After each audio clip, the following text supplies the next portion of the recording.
noviembre del 2001. San Pablo, Oaxaca.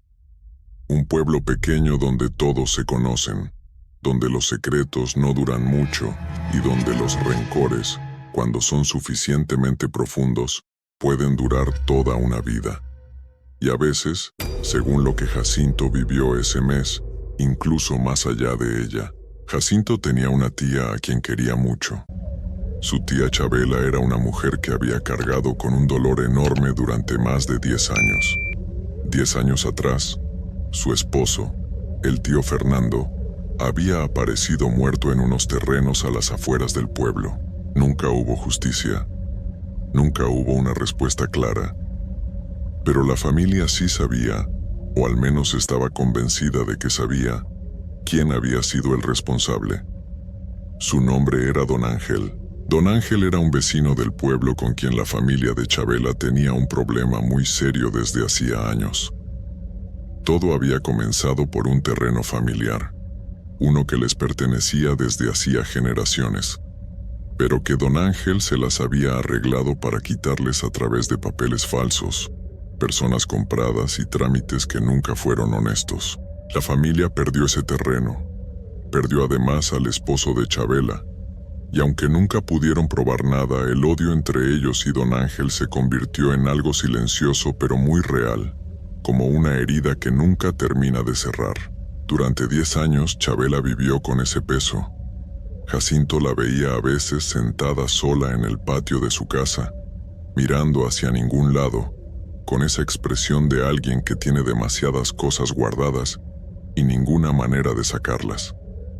Nunca habló mucho del asunto. Era una mujer de pocas palabras y mucho aguante, pero quienes la conocían bien podían ver que por dentro cargaba algo que no la dejaba en paz. Entonces, en noviembre de ese año, Chabela murió. Fue una muerte que, según el médico del pueblo, fue natural. Su corazón simplemente se detuvo una madrugada mientras dormía. No hubo señales de lucha. No hubo nada extraño en apariencia. Solo que un día estaba y al siguiente ya no. Jacinto recibió la noticia temprano por la mañana y fue directo a la casa de su tía, donde ya comenzaban a llegar familiares y vecinos para acompañar en el dolor. El velorio se organizó esa misma tarde en la casa de Chabela, como es costumbre en los pueblos de por allá. La gente llegó con flores, con comida, con rezos.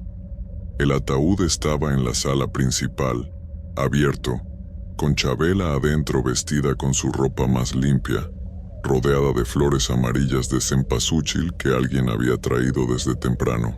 El ambiente era el de cualquier velorio de pueblo, triste pero acompañado, con velas encendidas y el murmullo de la gente rezando en voz baja. Fue entonces cuando sucedió algo que cambió el tono de toda la noche. Don Ángel entró por la puerta.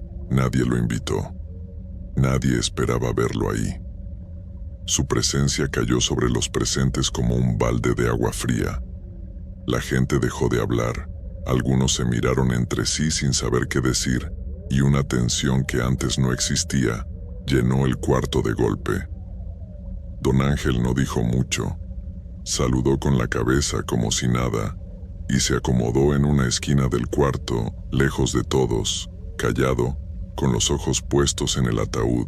Jacinto lo vio entrar y sintió algo que no supo bien cómo describir. No era solo coraje, aunque coraje sí había. Era algo más parecido a una incomodidad profunda, como cuando uno siente que algo está mal, pero no puede señalar exactamente qué. Don Ángel se quedó ahí un buen rato, sin hablar con nadie, sin acercarse al ataúd, sin llorar ni mostrar ninguna expresión en particular. Solo miraba y esperaba, como si estuviera ahí por alguna razón que nadie más en el cuarto entendía. Algunos pensaron que había ido para aparentar ante el pueblo, para que la gente viera que él también guardaba respeto. Otros simplemente lo ignoraron. Pero Jacinto no pudo quitarle los ojos de encima en toda la noche. Había algo en la manera en que ese hombre estaba parado en esa esquina que le revolvía algo por dentro. Esa noche pasó sin mayores incidentes. La gente rezó, lloró, recordó a Chabela, y poco a poco fue retirándose a descansar. Don Ángel se fue en algún momento sin despedirse de nadie, igual de silencioso como había llegado. Al día siguiente sería el entierro. La mañana del entierro amaneció nublada, de ese gris tranquilo que a veces tienen los días de noviembre en los pueblos del sur. La gente se fue reuniendo desde temprano frente a la casa de Chabela para acompañar el traslado al panteón. Jacinto estaba ahí junto con el resto de la familia, cargando el peso de esas horas como solo se puede cargar cuando se pierde a alguien querido. Llegaron al cementerio. Acomodaron el ataúd sobre el lugar donde iba a quedar. Alguien terminó de poner las últimas flores de cempasúchil alrededor del cuerpo. Esas flores anaranjadas y brillantes que en ese lado del país siempre acompañan a los muertos. El padre del pueblo dijo unas palabras. La gente escuchaba en silencio, algunos con la cabeza inclinada, otros con los ojos cerrados. Y fue ahí en ese silencio cuando ocurrió. Los ojos de Chabela se abrieron. No fue un movimiento suave. No fue algo que uno pudiera explicar fácilmente como un reflejo o un espasmo.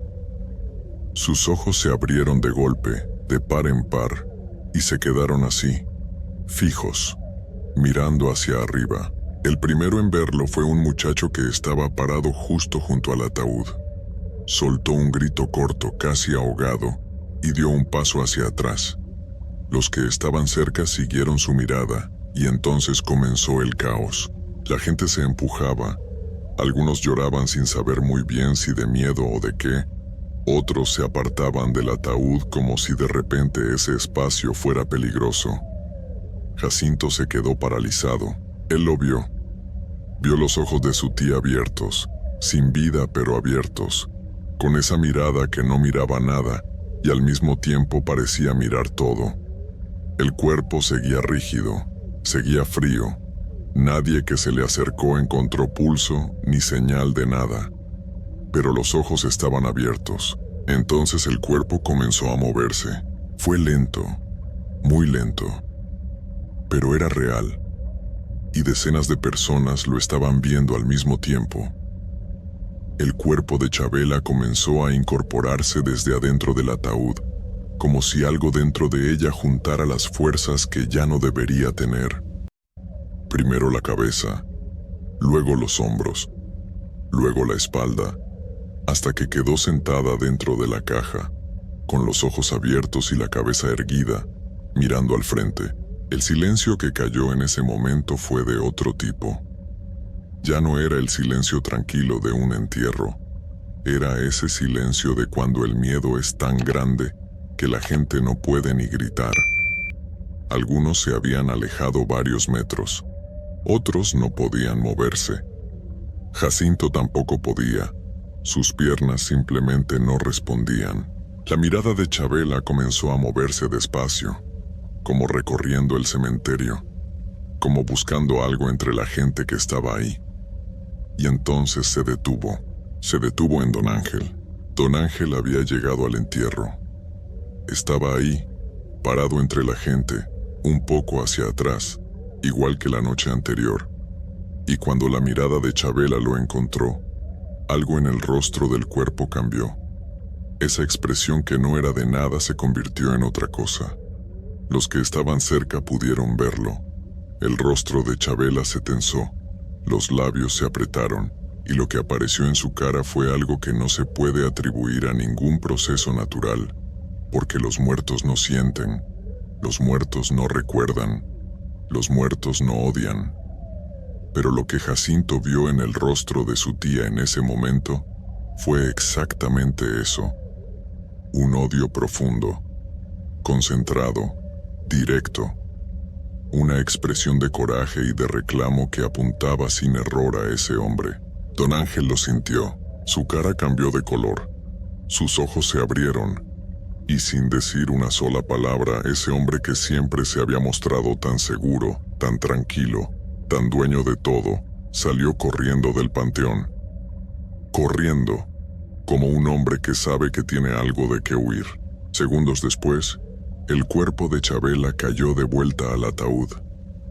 Sus ojos se cerraron y se quedó ahí, quieta, como antes, como si nada de lo que acababa de ocurrir hubiera pasado. El silencio duró un buen rato más. Nadie sabía qué decir, nadie sabía qué hacer. El sacerdote tardó varios minutos en poder continuar con las palabras del entierro. Algunos lloraban, otros simplemente miraban el ataúd sin poder procesar lo que habían visto. Y Jacinto se quedó con esa imagen grabada para siempre, la de su tía mirando a don Ángel con esa expresión que no debería haber sido posible. Un médico que estaba entre los presentes intentó dar una explicación. Habló de gases que se acumulan en el cuerpo, de contracciones musculares que a veces ocurren horas después de la muerte, de cosas que suenan lógicas cuando se dicen en voz alta, pero que no le convencieron a nadie que había estado ahí, porque una contracción muscular no hace que un cuerpo se siente, y los gases no generan expresiones de odio dirigidas a una persona específica. Nadie quedó convencido, y el entierro terminó en un silencio que pesaba más que cualquier palabra. Los días que siguieron fueron los del novenario, esos 9 días de rezos y visitas que en muchos pueblos se hacen después de que alguien muere. La familia de Jacinto se reunía cada noche en la casa de Chabela para rezar, recordarla y acompañarse. El ambiente seguía siendo extraño. La gente del pueblo hablaba de lo que había pasado en el panteón, y aunque nadie podía explicarlo bien, todos lo habían visto o conocían a alguien que sí. De don Ángel no se supo nada durante esos días. No apareció en el novenario, lo cual a nadie sorprendió después de cómo había salido corriendo del entierro. Algunos decían haberlo visto encerrado en su casa, con las ventanas cerradas, sin salir. Su hijo, que vivía en otro pueblo cercano, contó después que su padre le había llamado por teléfono esa semana y que lo había notado diferente, asustado. Don Ángel no era un hombre que se asustara fácil, pero en esa llamada, su voz sonaba diferente, apagada, como la de alguien que no ha dormido bien en varios días. La noche en que terminó el novenario, el hijo de don Ángel recibió otra llamada. Esta vez su padre llamó muy tarde, cuando ya era noche cerrada, y en esa llamada, según contó el hijo después, don Ángel hablaba con una voz que daba miedo escuchar. Estaba aterrado. Le dijo que alguien estaba golpeando su puerta, que los golpes eran fuertes, seguidos, insistentes, que había intentado no hacerles caso pero que no paraban, y entonces le dijo que se había asomado por la ventana para ver quién era. Era Chabela. Estaba parada frente a su puerta, vestida exactamente igual que el día del funeral, con la misma ropa, con las mismas flores de cempasúchil que le habían puesto en el ataúd. Parada ahí, quieta, mirándolo fijamente sin decir nada, sin moverse, solo mirándolo. El hijo intentó decirle que se calmara, que seguramente estaba soñando o que los nervios le estaban jugando una mala pasada después de todo lo del entierro. Pero don Ángel no estaba soñando, estaba despierto y aterrado, y la llamada se cortó antes de que pudiera decir algo más. A la mañana siguiente, el hijo de don Ángel fue a la casa de su padre porque las llamadas que le hizo no tuvieron respuesta. La puerta de la casa estaba abierta. Adentro no había señales de que alguien hubiera entrado, no había nada tirado, no había desorden, no había nada fuera de lugar. Todo estaba tranquilo y en silencio. Don Ángel estaba sentado en su sillón. Tenía los ojos abiertos mirando hacia la puerta, y en su cara había una expresión que su propio hijo dijo que nunca en su vida había visto en el rostro de ningún ser humano. Una expresión de terror tan absoluto, tan profundo, que era difícil mirarla directamente, como si lo último que ese hombre hubiera visto hubiera sido algo que ningún vivo debería ver. Había muerto ahí sentado, mirando hacia la puerta, solo. El pueblo no necesitó muchas explicaciones. Para ellos lo que había pasado estaba claro. Chabela había regresado, no para asustar, no por capricho, sino porque había algo que no estaba resuelto. La muerte de su esposo, el robo de sus tierras, 10 años de injusticia que nadie había querido o podido remediar en vida, y ella, que no había podido hacer nada mientras estaba aquí, encontró la manera de hacerlo desde el otro lado. Jacinto contó esta historia muchos años después, cuando ya era un hombre mayor. Dijo que nunca encontró una explicación que le convenciera de verdad. Dijo que lo que vio en el panteón ese día lo acompañó siempre, que nunca pudo olvidar la mirada de su tía, esa mirada que no debería haber existido pero que existió, que cientos de personas vieron y que ninguna olvidó. Dijo también que nunca más volvió a estar tan seguro de que la muerte es el final de todo, porque si algo quedó claro en San Pablo, Oaxaca, en noviembre del 2001, es que hay cosas que ni la muerte puede detener, que el odio y la injusticia pueden ser más fuertes que cualquier límite que creemos que existe entre este mundo y el siguiente, y que a veces cuando la justicia no llega mientras uno vive, algo dentro de nosotros decide ir a buscarla de todas formas, donde sea que haga falta. Advertencia. Lo que estás a punto de escuchar es un testimonio real. Si crees que algo sobrenatural ronda tu familia, presta atención, porque ignorarlo puede costarle la salud, o algo peor, a quienes más quieres. Voy a contarles algo que me costó muchos años poder hablar. No es fácil abrir la boca cuando sabes que la gente puede pensar que estás loco, o que exageras, o que simplemente inventas cosas para asustar. Pero yo sé lo que viví. Mi familia sabe lo que vivimos. Y hoy, después de tanto tiempo, siento que es necesario contarlo porque quizás alguien que está escuchando esto está pasando por algo parecido y no sabe qué hacer ni a quién acudir. Crecí en un pueblo en Fresnillo, Zacatecas. Un lugar donde la tierra es seca, el viento huele a polvo viejo y donde ciertas cosas que la mayoría de la gente no quiere creer son tan normales como sembrar maíz o arrear el ganado. Desde pequeño, supe que en mi familia había cosas que no se preguntaban, que no se comentaban y que definitivamente no se desafiaban. Mi padre era un hombre de pocas palabras y mucha autoridad. Cuando él decía algo, eso era la ley.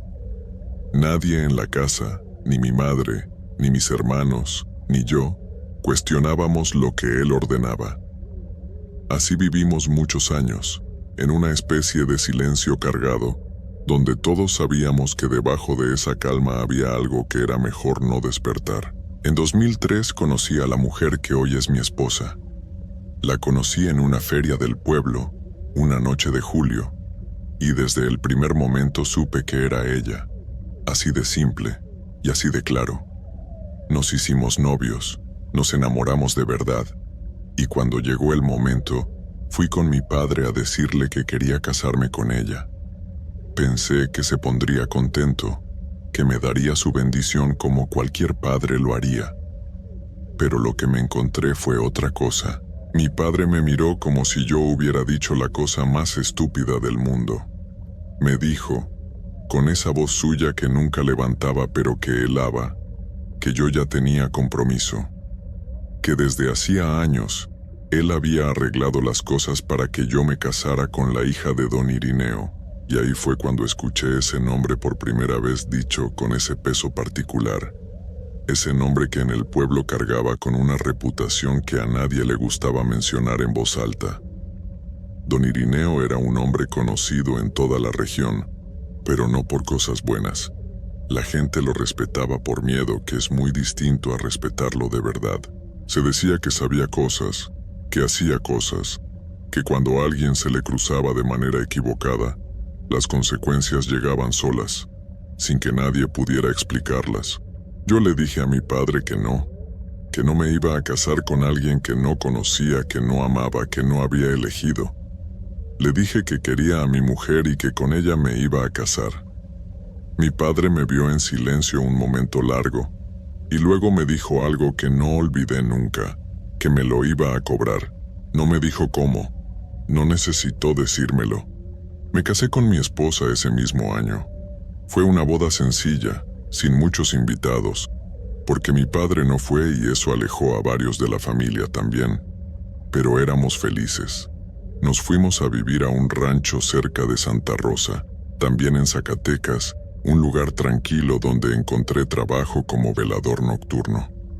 Era un trabajo sencillo, cuidar las instalaciones durante la noche, asegurarme de que todo estuviera en orden hasta que llegara la gente por la mañana.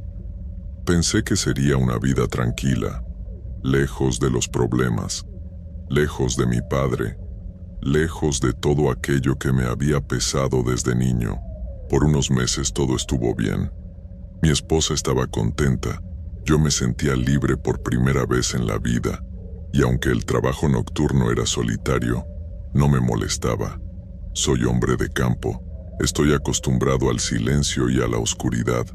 Pero llegó julio, y con julio llegó algo que cambió todo. La primera noche que las vi, pensé que era algún tipo de animal grande que no había visto antes. Eran aves, 3 aves enormes, de un tamaño que no corresponde a ningún pájaro que yo conozca ni que haya visto en mi vida.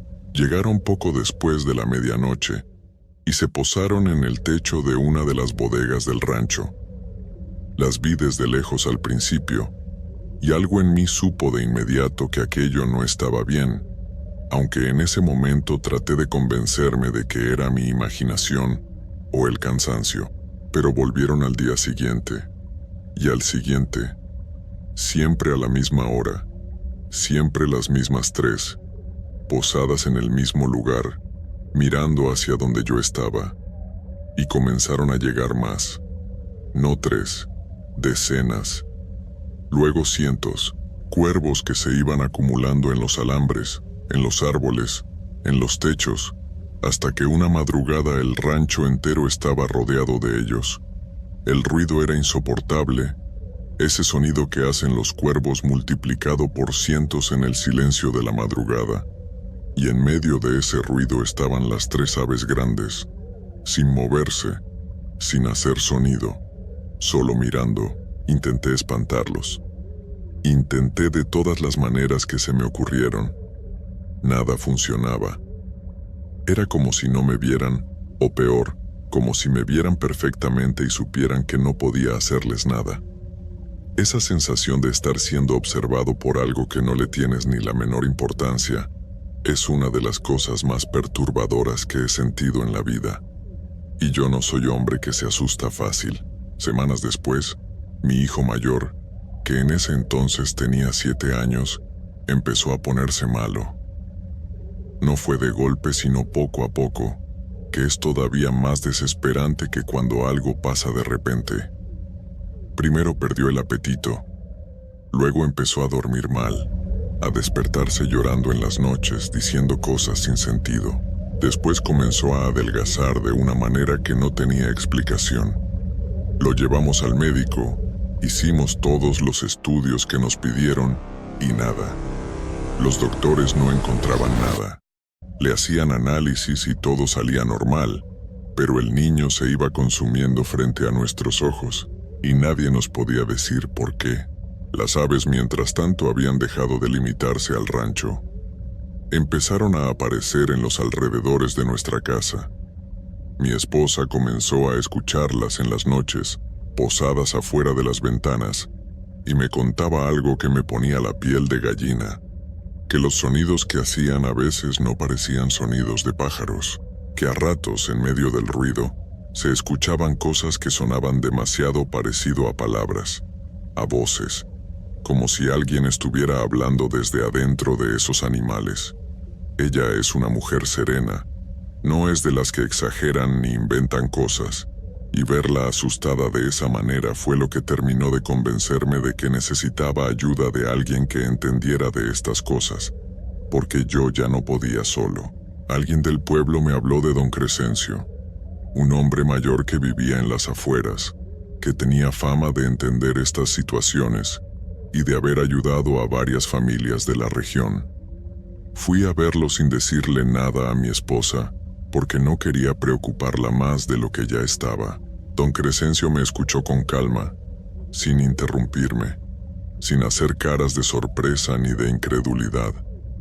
Cuando terminé de hablar, me preguntó si yo tenía algún enemigo, alguien que pudiera quererme mal con esa clase de intención profunda que va más allá de un simple disgusto.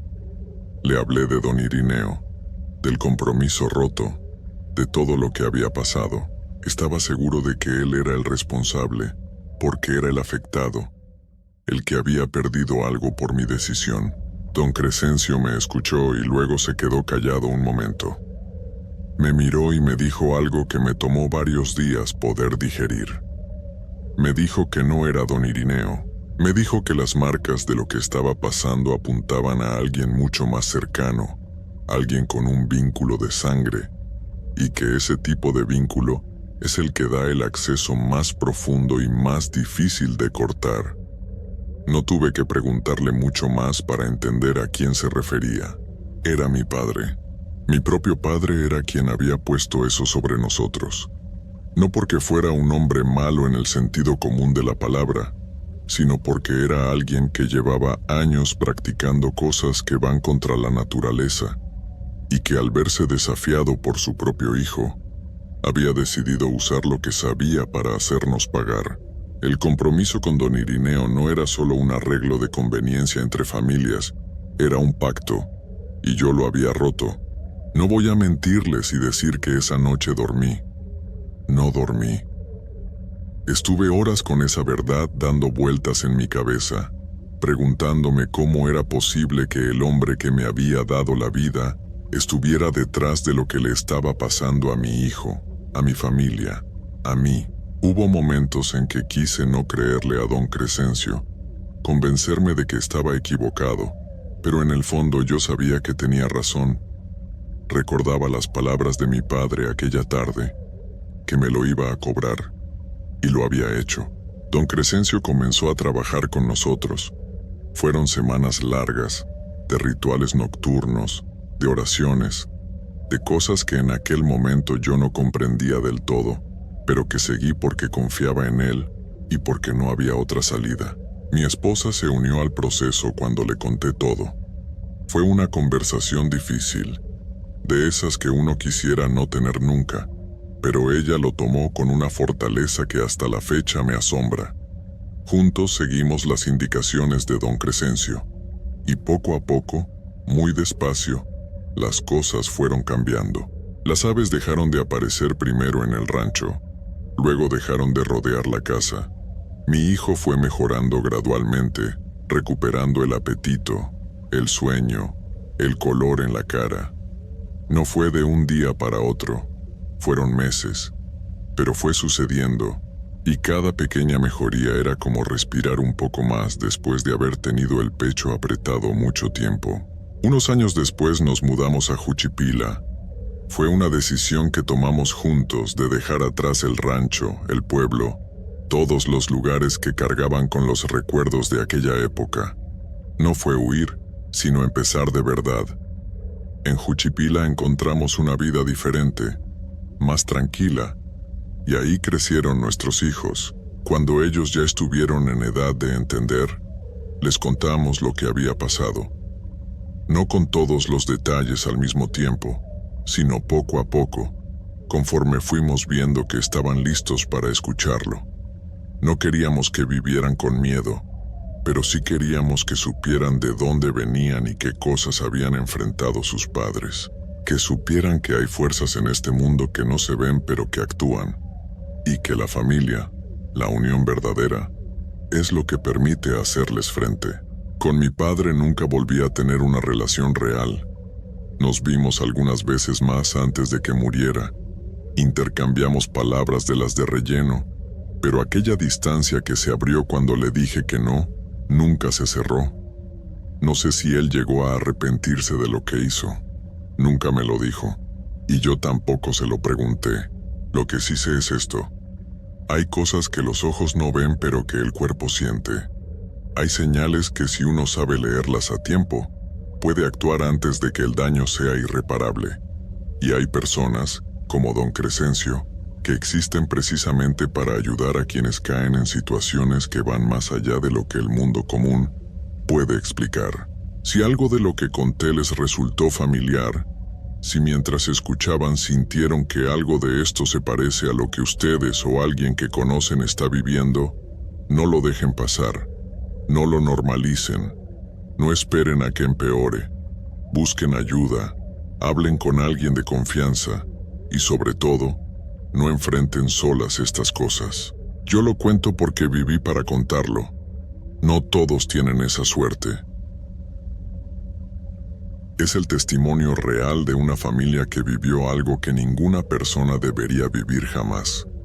Si estás solo en este momento, si hay poca luz en tu cuarto, o si de pronto sientes que algo te observa desde un rincón oscuro, te recomiendo que esperes un mejor momento para seguir escuchando. No digas que no te avisé. Esta es la historia de mi hermana. Una historia que durante mucho tiempo no me atreví a contar porque sabía que nadie nos iba a creer. Pero llegó el momento de hablar, porque lo que ella vivió fue tan real, tan brutal, tan aterrador, que sería una injusticia guardarlo en silencio. Lo que entró a esa habitación no era humano. Y lo peor de todo es que ella nunca lo buscó. Simplemente la eligió a ella. Todo comenzó una noche común. Una de esas noches en las que uno nunca imagina que algo puede salir mal. Mi hermana estaba sola en casa. Mis papás habían salido y yo me encontraba fuera también. Así que ella estaba completamente sola. Era ya tarde, así que decidió subir a su cuarto a descansar. Apagó la luz, se metió a la cama y cerró los ojos. Pero el sueño no llegó. En cambio, llegaron los pasos.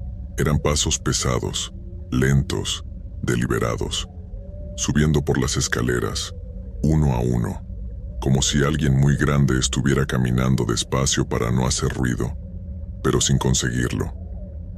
Mi hermana se quedó quieta, conteniendo la respiración. Pensó que quizás uno de nosotros había regresado. Se levantó, abrió la puerta de su cuarto y miró hacia el pasillo. No había nadie. Las escaleras estaban vacías. La casa estaba en silencio. Un silencio que según ella no era normal. Era un silencio demasiado completo, demasiado quieto, como si hasta el aire hubiera dejado de moverse.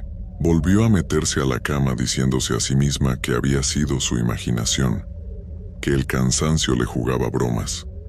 Cerró los ojos de nuevo, y entonces lo sintió, una presencia.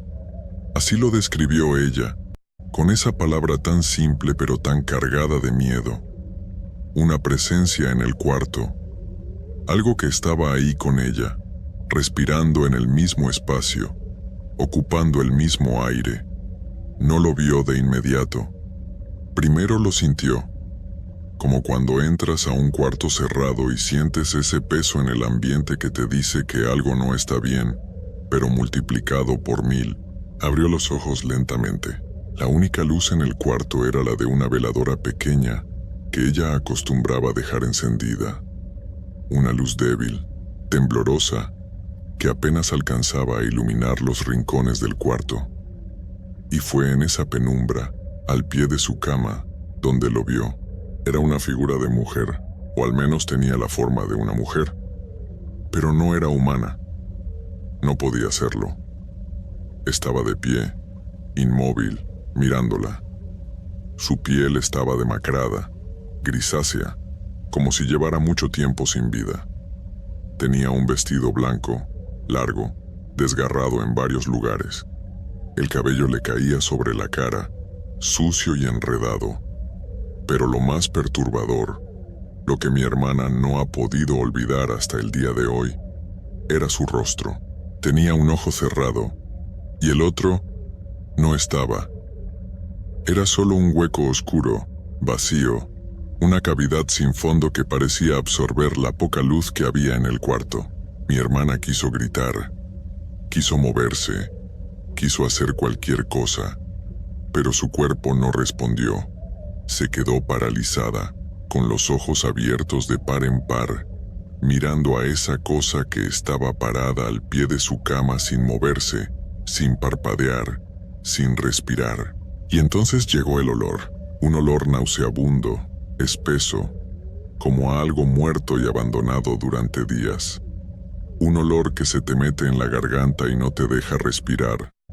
El cuarto entero se llenó de ese hedor en cuestión de segundos, como si alguien hubiera abierto una puerta que llevaba mucho tiempo cerrada. La figura abrió la boca y habló. Su voz no era una voz normal, era rasposa, quebrada, como si saliera de un lugar muy profundo y muy oscuro. Y lo que dijo fue esto, con una calma que resultaba todavía más aterradora que si hubiera gritado: «Este lugar es mío y tú también lo serás». En ese momento, algo en el cuerpo de mi hermana reaccionó. No sé si fue el instinto de sobrevivencia, no sé si fue el miedo puro, pero de alguna manera logró moverse. Se levantó de un salto, cruzó el cuarto sin mirar atrás, bajó las escaleras corriendo y salió de la casa. Esa noche durmió en casa de una amiga y no le contó nada a nadie, ni a su amiga, ni a nosotros. Guardó ese secreto porque tenía miedo de que nadie le creyera, porque ese es el peso más cruel que carga quien vive algo así. Saber que lo que viste fue completamente real, y aún así no atreverte a contarlo por miedo a que te miren como si estuvieras loco. Pero lo que ella no sabía en ese momento era que aquello no había terminado, que lo que vio esa noche no era una visita, era una advertencia. Los días que siguieron fueron los peores de su vida. Cuando mi hermana regresó a casa al día siguiente, todo parecía normal. La luz del día hace que uno quiera convencerse de que lo que vivió de noche fue solo un sueño, un momento de confusión, algo que la mente fabrica cuando está cansada. Así que ella intentó retomar su rutina. Fue a trabajar, comió, habló con nosotros como si nada. Pero en el fondo algo en ella sabía que aquello no había terminado. Y tenía razón, lo primero que notó fueron las moscas. Aparecieron de la nada. No una ni dos. Cientos de moscas, zumbando dentro de la casa, concentradas de manera inexplicable en su habitación. Las puertas estaban cerradas, las ventanas también. No había ninguna razón lógica para que estuvieran ahí. Mi mamá limpió, revisó, buscó alguna fuente, alguna explicación. No encontró nada. Las moscas simplemente estaban ahí, como si ese cuarto fuera su hogar natural. Luego cambió la gata. Teníamos una gata pequeña que adoraba a mi hermana. Dormía con ella todas las noches, se acurrucaba a sus pies, la seguía por toda la casa. Pero de un día para otro, la gata dejó de querer entrar al cuarto. Se quedaba en el umbral de la puerta con el lomo erizado gruñendo hacia adentro. Y lo más escalofriante era hacia dónde miraba. Siempre miraba hacia el mismo rincón. El rincón donde mi hermana había visto aparecer a esa figura. Los animales perciben cosas que nosotros no podemos ver. Eso lo sabe todo el mundo. Y verla a ella, que siempre había sido tan tranquila y cariñosa, gruñirle a un rincón vacío, eso fue lo que convenció a mi hermana de que no había sido su imaginación. Después vino el olor. Ese mismo olor que había invadido el cuarto la noche de la aparición, empezó a aparecer de manera intermitente durante el día. No siempre. No de manera constante, sino de golpe, sin aviso, como una ola que llegaba y se iba. Un hedor a cañería podrida, a algo descompuesto sin ninguna fuente visible. Llamamos a un técnico para revisar las tuberías. No encontró nada. Todo estaba en orden. El olor no tenía explicación, pero lo peor llegó de noche. Mi hermana empezó a ser despertada por sonidos que venían de debajo de su cama. Rasguños, lentos, pausados, como si algo estuviera ahí abajo arañando el piso desde adentro. Una y otra vez, a las mismas horas de la madrugada, esos rasguños la sacaban del sueño con el corazón en la garganta. Dejó de poder dormir en su cuarto. Llegó al punto de preferir caminar sola por la calle en la oscuridad de la noche antes que quedarse en esa habitación. Eso dice mucho, porque en la calle al menos el peligro es algo que puedes ver, algo que puedes entender. Lo que había en ese cuarto no tenía forma de enfrentarse, no tenía cara conocida, no obedecía ninguna lógica del mundo que conocemos. Y entonces llegó el segundo encuentro. Una noche, incapaz de dormir, mi hermana se quedó quieta en la cama escuchando los rasguños de siempre. Y en un momento de desesperación que ella misma no sabe cómo explicar, se asomó debajo de la cama. Lo que vio la dejó sin voz. Ahí estaba, la misma figura, la mujer del vestido blanco desgarrado, el ojo vacío, la piel grisácea. Pero esta vez estaba acostada debajo de la cama, mirándola directamente a los ojos desde esa oscuridad, con una sonrisa que no debería existir en ninguna cara. Mi hermana se echó hacia atrás tan rápido que se cayó de la cama. Salió corriendo del cuarto y no paró hasta llegar a donde estábamos los demás. Esa noche lo contó todo, llorando, temblando, con las manos frías y la voz quebrada. Nos contó todo lo que había vivido durante esas semanas. Y nosotros la escuchamos, la creímos, porque cuando alguien que conoces, alguien que es parte de tu familia, te habla así, con ese miedo tan auténtico en los ojos, no hay manera de no creerle. Decidimos buscar ayuda, no de doctores ni de expertos en ninguna ciencia, sino ayuda espiritual, una persona de confianza, alguien cercano a nosotros con fe profunda, nos guió en lo que debíamos hacer. La noche que decidimos enfrentar lo que había en ese cuarto fue la noche más larga de mi vida. Nos reunimos toda la familia en la habitación de mi hermana. A la misma hora en que todo había comenzado aquella primera noche,